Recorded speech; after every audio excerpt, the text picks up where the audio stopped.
Bapa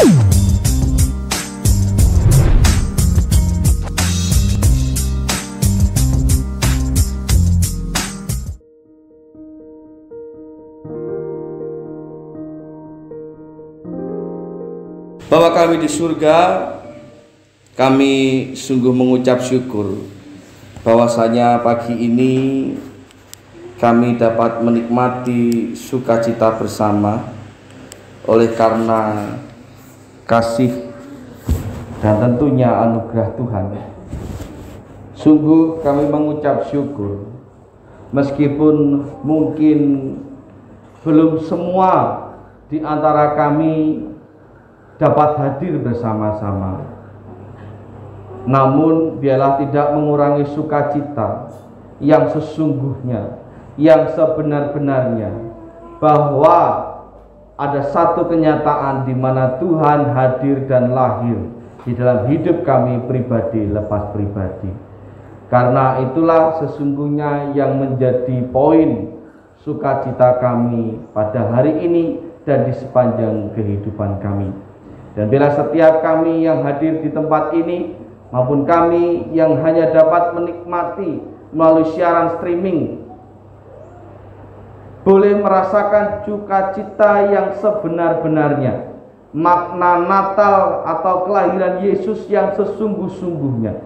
Terlebih ketika firman Tuhan ini kami pelajari, kami perdengarkan bersama-sama, ada berkat yang luar biasa dan tentunya juga teguran-teguran yang luar biasa yang akan membuat kami di hari-hari, di bulan-bulan atau di tahun-tahun yang akan datang menjadi lebih baik, menjadi lebih benar, dan menjadi lebih berkenan di hadirat Tuhan. Terima kasih Tuhan, pakai hamba-Mu yang jauh dari sempurna ini. Engkau yang maha sempurna, yang akan menyempurnakan segala sesuatunya. Berkati hati, pikiran, telinga jemaat-Mu sekalian, supaya mereka hanya terfokus ke dalam firman Tuhan yang akan Kau berikan bagi kami pada pagi hari ini. Hanya dalam nama-Mu Tuhan kami Yesus Kristus, Tuhan dan Juru Selamat kami yang hidup, kami berdoa dan mengucap syukur. Amin.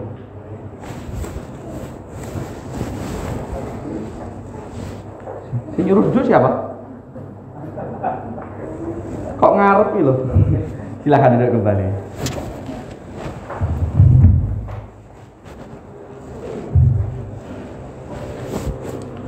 Shalom. Selamat pagi. Dan selamat Natal tentunya untuk panjenengan semua. Kiranya kelahirannya benar-benar membawa tidak hanya sukacita tetapi juga pengharapan baru, seperti tema yang ada pada saat ini atau Natal kali ini. Sedikit cerita, mosok mung istri saya sama Bu Yohana yang boleh cerita. Halo Bu Yohana dan istri saya, dulu waktu kecil yang ditunggu-tunggu Natal, tetapi saya sebaliknya, Idul Fitri yang saya tunggu. Karena di Natal aku ora entuk sangu, tapi Idul Fitri banyak sangunya. Ampau. Itu waktu kecil, ya tak? Ya namanya orang harapannya beda-beda kan? Dan pasti akan ada sesuatu yang akan dilakukan untuk mencapai harapan-harapan itu. Demikian juga hal yang akan kita pelajari pada pagi hari ini. Namun tidak lengkap jika kita tidak membaca ayatnya, karena tadi belum dibaca ayatnya. Mari kita buka dalam kitab Yesaya pasal yang ke-9, khususnya ayat yang 1a.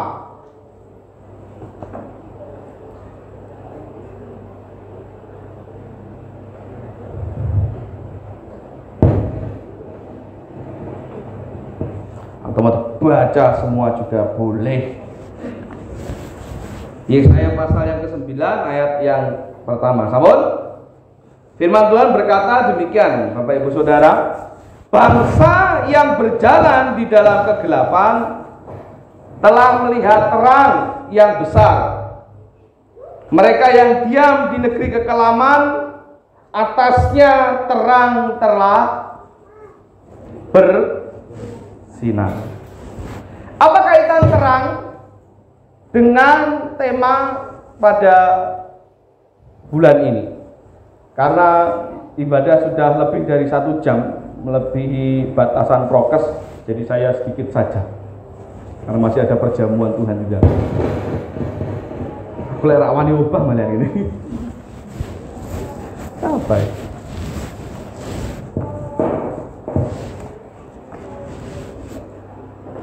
Firman Tuhan katakan, bangsa yang berjalan di dalam kegelapan telah melihat terang yang besar. Ada gelap, ada terang yang besar. Tentu terang yang dimaksudkan adalah datangnya sebuah pengharapan yang besar, yang kita percaya bahwa nubuat ini mengarah kepada kelahiran Yesus Sang Juru Selamat.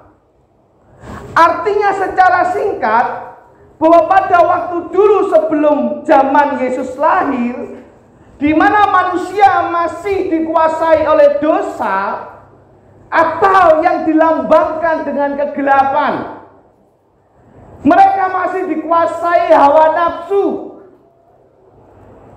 Beberapa nabi dan rasul diturunkan oleh Tuhan, nyatanya tidak cukup mampu membawa manusia kembali ke jalan yang benar. Ada banyak mukjizat yang Tuhan sudah perbuat melalui hamba-hambanya, melalui nabi-nabinya, melalui rasul-rasulnya. Tetapi toh kenyataannya tidak cukup membuat manusia bertobat dan mengikut Allah yang benar. Terlalu gelap dunia, hingga akhirnya Allah memutuskan berinkarnasi, menjelma menjadi manusia di dalam diri Yesus Kristus.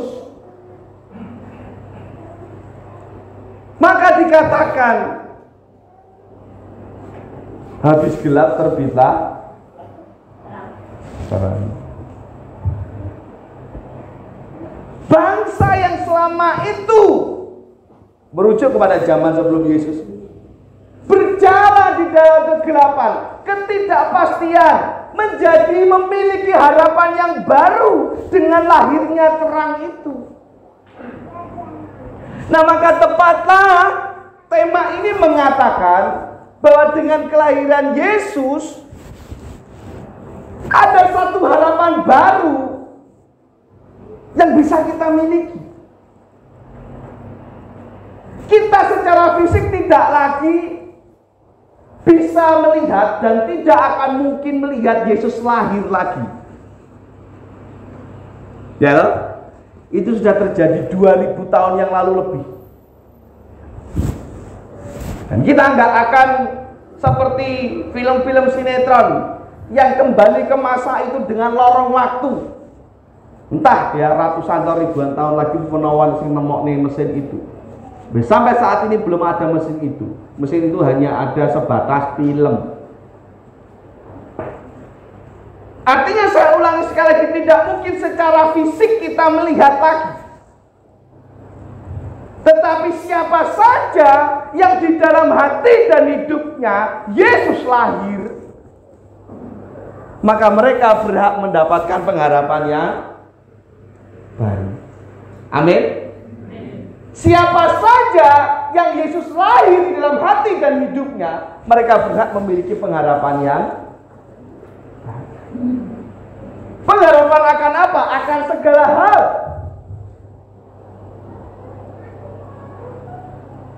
Pengharapan akan segala hal. Masalah kehidupan, masalah keselamatan, masalah dunia, masalah surga. Semua memiliki pengharapan dengan Yesus lahir di dalam. Sampai situ ada masalah? Sampai di situ ada yang salah? Tidak, karena memang itu kata firman Tuhan. Barang siapa yang menerima Yesus Kristus sebagai Tuhan dan Juru Selamat, kita percaya, dan itu kata firman Tuhan, mereka selamat, titik. Lalu yang menjadi problem dan masalah apa? Patukmu menjadi masalah. Yang menjadi problem dan masalah apa? Pertanyakan dalam diri kita masing-masing, sudahkah Yesus lahir dalam hati? kita menerima Yesus sungguh-sungguh, loh Pak, aku ki wis nek gereja tahunan, lho ora jaminan. Semua orang bisa menjadi Kristen. Semalam saya dengan istri ngobrol berdiskusi sampai jam berapa Pak? 2:30 pagi. Makanya Cik Isa sempat balas-balas di grup, di WhatsApp grup gereja. Ngobrol aja, nemenin dia nyuci piring, ngobrol banyak hal termasuk berdiskusi tentang hal ini. Tumben istriku kok bisa melek sampai jam situ karena dia dari sore tidur. Saya hanya nemeni. Untungnya aku kuat melek. Kami ngobrol panjang lebar tentang hal ini. Semua orang bisa menjadi Kristen dan mudah saja menjadi Kristen. Tinggal orang oleh Pak RT ganti KTP jenengi tulisnya itu agamanya Kristen. Jadi Kristen guys. Sokor-sokor dibaptis Kristen. Tetapi tidak semua orang bisa menerima Yesus sebagai Tuhan dan Juru Selamatnya. Dan tidak menjamin semua orang yang Kristen itu sudah lahir Yesus Kristus dalam hidupnya. Masa perlu tak contoh deh, tak jelentreh ya. Panjenengan pasti sudah bisa menilai dan menggambar. Orang yang percaya sungguh-sungguh itu akan berbeda dengan orang yang hanya sekedar Kristen. Orang percaya Yesus bisa disebut Kristen dan sudah pasti Kristen. Walaupun mungkin KTP-nya belum Kristen, tapi orang yang Kristen belum tentu percaya Yesus. Orang yang percaya Yesus sudah pasti lahir Yesus dalam hati dan hidupnya. Tapi orang yang Kristen belum tentu Yesus Kristus lahir dalam hati dan hidupnya. Loh, apa yang membedakan Pak? Kehidupannya. Karena rasa percaya dan keyakinan kepada Yesus Kristus sebagai Tuhan dan Juru Selamat akan memunculkan, menimbulkan, menyatakan perilaku, pola pikir, hati yang berbeda.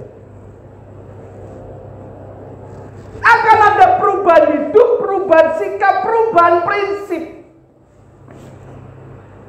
Gampangane lek dhisik senengane nesu, saiki ora seneng nesu. Gampangane lek dhisik seneng mutung, saiki ora seneng mutung. Gampangane lek dhisik males keset nang gereja, saiki ora keset. Lho Pak, lek dari dulu sampai sekarang cek keset piye? Lho Pak, lek dari dulu sampai sekarang cek seneng nesu piye, cek seneng mutung piye? Ya berarti Yesus belum lahir dalam hidup. Lho aku tapi percaya Yesus, mulutmu atau hatimu? Hatiku Pak. Tunjukkan toh perubahan hidupmu. Tetapi kalau tidak ada perubahan hidup, mungkin hanya mulutmu yang mengaku dan engkau merasa yakin hatimu mengaku padahal. Nah ini saya dikotbani Pak Batiar ini jam doa ini. Aku jadi ingin menambahi tapi aku tak tutup mulutku Pak Batiar. Karena itu salah satu ayat yang sebenarnya saya menangguh khotbah. Aku ini sempat diskusi itu juga ke bojoku. Ya ora apa-apa to sampean wae memang wis kok siap nih kok. Gampang lah aku. Dari Amsal berapa kemarin, Pak? Karena dari hatimu terpancar apa, Pak? Kehidupan. Kehidupanmu, hidup kita, urepe kita itu akan memperlihatkan siapa kita, siapa hati kita. Ora iso dihapus. Nah, penjelasan lebih lanjut iso ibadah iso. Ya. Mulai dari piye cara beda nih. Nah, itu besok. Semua pasti akan tercermin berbeda ketika Yesus Kristus sungguh-sungguh sudah lahir dalam hidup kita. Tapi kalau belum ya jangan berharap terlalu banyak. Apa yang kau harapkan dari pribadi yang belum sungguh-sungguh kau percaya? Apa yang kita harapkan? Sedangkan Mazmur katakan, Mazmur 112 ayat 4, di dalam gelap terbit terang bagi orang benar, pengasih dan penyayang, orang yang adil. Di dalam gelap terbit bagi orang benar.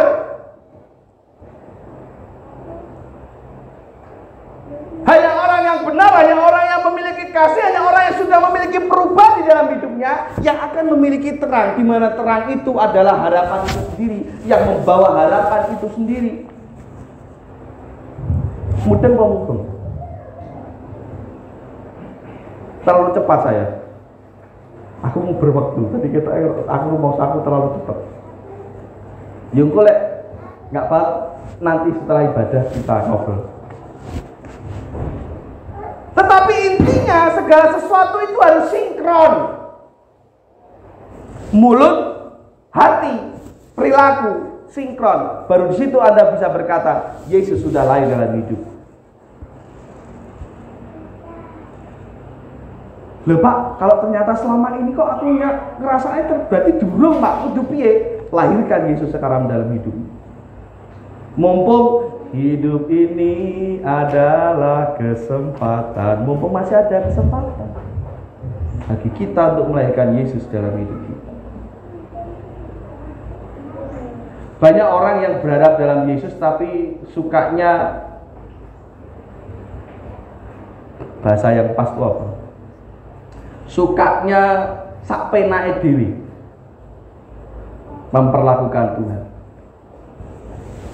Berharap kepada Tuhan dalam hidupnya, berharap kepada Tuhan dalam kebutuhannya, tetapi pada praktek hidupnya uripe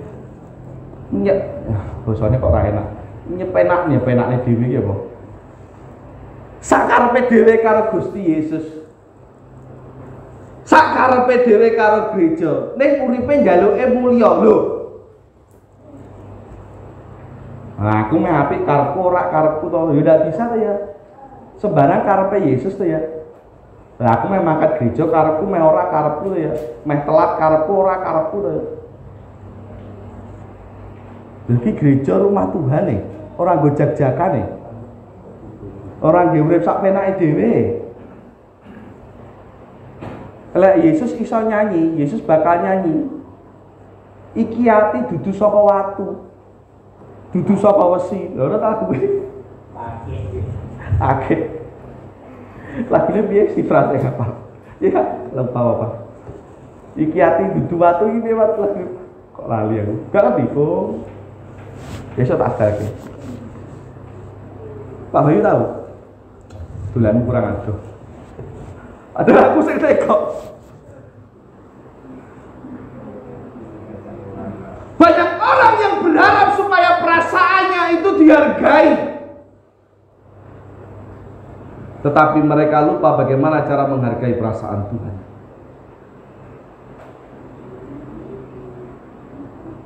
Kalau di gereja hatiku seneng ya aku naik gereja, hatiku ora seneng ya aku ora naik gereja. Itu hanya memikirkan perasaannya, bukan perasaan Tuhan. Nah, apakah orang-orang ini sudah lahir atau Yesus lahir dalam hidupnya? Kok saya tidak yakin ya? Tapi ya jawab sendirilah dalam hati kita masing-masing. Saya tidak mau menghakimi, saya hanya mau mengingatkan bahwa pengharapan itu ya hanya akan terjadi dan dialami oleh siapa saja yang di dalam hati dan hidupnya Yesus.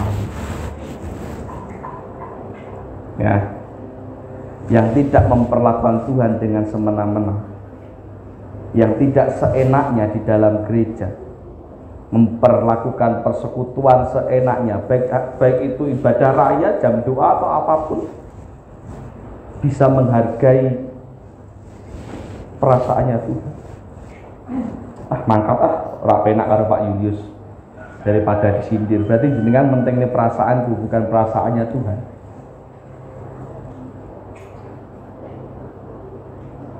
Dan menurut saya kita perlu introspeksi. Sudahkah Yesus benar-benar lahir dalam hidup kita?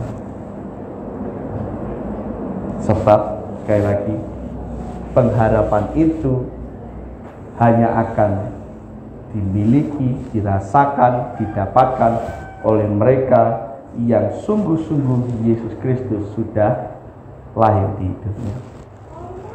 Tidak peduli apakah kita sudah Kristen puluhan tahun atau bahkan ratusan tahun, tidak peduli seberapa sering kita ke gereja, seberapa lama kita duduk di gereja, tapi kalau Yesus Kristus belum lahir di hidup kita,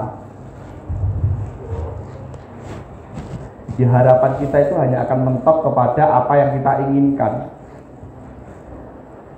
Anda ke gereja berharap pengen kaya, ya suksesmu mau cukup neng kaya, tapi kebahagiaan lain ya orang tentu. Harapanmu kepada apa? Kesuksesanmu kepada apa? Anakku mentas, ya kok mau mentok di situ. Karena kita tidak sungguh-sungguh berharap kepada Tuhan yang Maha Kuasa itu. Kita hanya berharap kepada apa yang kita inginkan. Nah, saya tidak mau itu kita alami semua. Maka izinkan Yesus Kristus lahir di dalam hati kita secara pribadi sungguh-sungguh. Terimanen, tomponen Gusti Yesus lahir di hati kita sungguh-sungguh. Supaya pengharapan kita itu tidak hanya kepada dunia saja, tapi sungguh-sungguh berharap hanya kepada Yesus. Dia ini memberkati kita semuanya, membawa perubahan, apalagi ini di akhir tahun. Kita tidak ada ibadah tutup tahun, ya ini sekalian menutup tahun ini, walaupun besok masih ada ibadah lain. Izinkan Yesus lahir dalam hidupmu dan nikmatilah pengharapan yang baru yang daripada Tuhan. Tuhan Yesus memberkati. Kita akan tunduk kepala berdoa. Bapa kami di surga, terima kasih biarlah firman Tuhan ini mengingatkan kami sungguh-sungguh dan membuat kami sadar betapa pentingnya hidup kami menyenangkan hati Tuhan, dan betapa tidak pentingnya apabila hidup kami hanya disibukkan untuk menyenangkan hati kami, menyenangkan keinginan-keinginan kami, dan atau menyenangkan manusia orang lain yang ada di sekitar kami. Karena lebih daripada semua itu, menyenangkan Tuhan adalah segala-galanya. Namun kami sadar sebagai manusia yang tercipta hanya dari darah dan daging, yang artinya kami hanya manusia biasa yang masih sangat mungkin jatuh dalam dosa, manusia biasa yang masih penuh dengan kelemahan.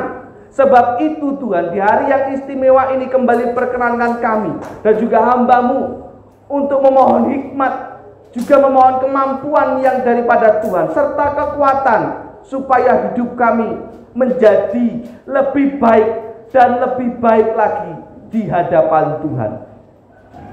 Walau apapun yang terjadi di sekitar kami, walau banyak orang yang mencoba menjatuhkan hidup kami, mencoba menyingkirkan kami, mencoba mencelakakan kami, kami tidak mau peduli lagi. Karena yang kami tahu, menyenangkan hati Tuhan adalah segala-galanya. Bahwa hidup kami di tahun-tahun yang akan depan semakin hari semakin berkenan bagi Tuhan. Dan biarlah kelahiran Tuhan di dalam hidup kami sungguh-sungguh membawa perubahan dan pengharapan baru di dalam nama Tuhan Yesus Kristus. Terpujilah nama-Mu Tuhan, dan dalam nama-Mu Tuhan Yesus Kristus kami berdoa mengucap syukur. Amin.